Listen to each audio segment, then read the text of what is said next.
Hey, the Fed met last week and they had some fantastic news for us. Stay tuned to find out what it is. Hey, I'm Ralph Ritchie, Nancy Chu Holmes. The Feds last week gave us a little present saying no more increases for this year, which, not for nothing, we kind of knew. And they signaled a stop to further increases, okay? What's this going to do for your spring housing market? Okay, so before we get started, I want you to pause the video and put in the comments what you think the average mortgage rate is going to be this time next year. So December 2024, all right? Go ahead and do that. Be careful, we're going to check in a year and hold you to it, all right? Come back and we'll get started. All right, so again, to recap, the Fed announced that there would be no more rate hikes for the rest of this year and a pause for the first quarter of next year, so next spring. So they don't see doing any hikes, all right? They're not going to commit to bringing the rate down, cutting the rates after that, but you know what?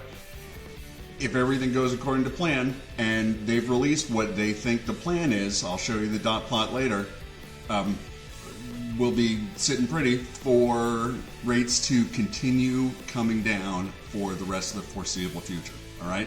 Fantastic news. What does this mean if you're trying to buy a house? Rates will come down. The problem with that is if the rates are going to come down, the buyers are going to come out. The sellers are going to begin selling because they can sell their house at a great price and they can buy something new in their new location for a reasonable rate. You know, they can get 6, they can get 5, they can get, I don't know if they're coming down to 4, but there you are. And they can refi. So early mover advantage is going to be do it now and then refi when the rates come down. And the indication is they are going to come down. So I'm going to show you 2 charts right here that show the Fed's victory over inflation, okay? So this is the 6-month trimmed PCE, okay? Personal Consumption Expenditures, I think is what it stands for. But this is a 5-year picture of what the PCE number has been. Well, not the 6-month trimmed PCE number. So they take out the high and the low and they make it a little smoother. And you can see that it's come down from its high at what? It was at 5 and change. Now it's down to under 3. So I think if they have 2 as a target, we are well on our way. So this shows you a little historical context. This chart goes back all the way to 77 when these rates were sky high. It's come down quite a bit since then and stayed down through most of our living memories. And then it just spiked 2 years ago and now it's coming back down. It's coming back down. The Feds can let off the rate hikes. This is the part of the program where I beat on the real estate drum. If you are looking to buy, now is a great time. The rates aren't all the way down, but guess what? You don't want to wait for them to come all the way down. You want to wait for them to come down and refi. What you want to do is beat every other buyer out here, okay?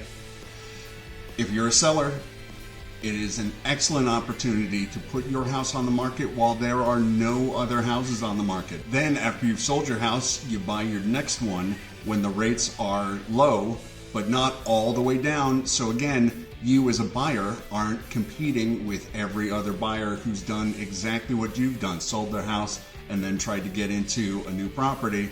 You're going to beat them by taking advantage of the lower rates and then refining into the lowest rate. Do it early. Ladies and gentlemen, as promised, the dot plot. So this is the Open Market Committee's preferred means of communication of what they think the rate future is going to look like. So basically what happens is the board and the bank presidents they answer a questionnaire that says, I think the rate's going to be here at this date. I think it's going to be here in 2024. I think the rate's going to be here in 2025. And they take those answers and they put it into this thing called dot plot. So as you can see, everyone's kind of agreed that the rate should be between 5.25 and 5.5. So everyone's right there. Now that's just them observing a reality because it is what it is for this year. So what we have next is interesting in that they are all sort of clustered around between 4.5 and 4 3/4. I'll show you here. I'll circle it. There it is. And this is what the bulk of the Fed believes the rate should be for next year. So that's a clear signal to the bond markets that that's what we think the rate environment is going to be next year. And then for 2025, they have the cluster just over 3.5%. So it's going to be somewhere just over 3.5, 3.75.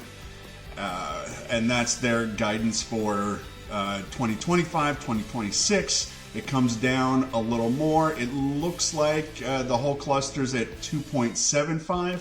And then, most interestingly, the longer run, they anticipate 2.5% Fed funds rate for the foreseeable future. So that ultimately puts mortgage rates at 4.5 to 5.5% over the longer run. So what are your takeaways from this?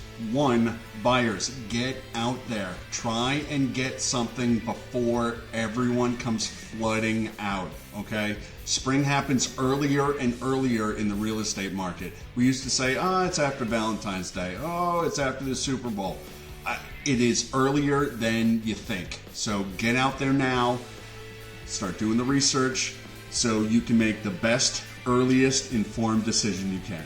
Okay? Sellers, you may want to think about taking this opportunity to get your house on the market while those early buyers are coming out with new pre-approvals. Okay? If you want to wait till the spring, great, do it, but do not waste that time.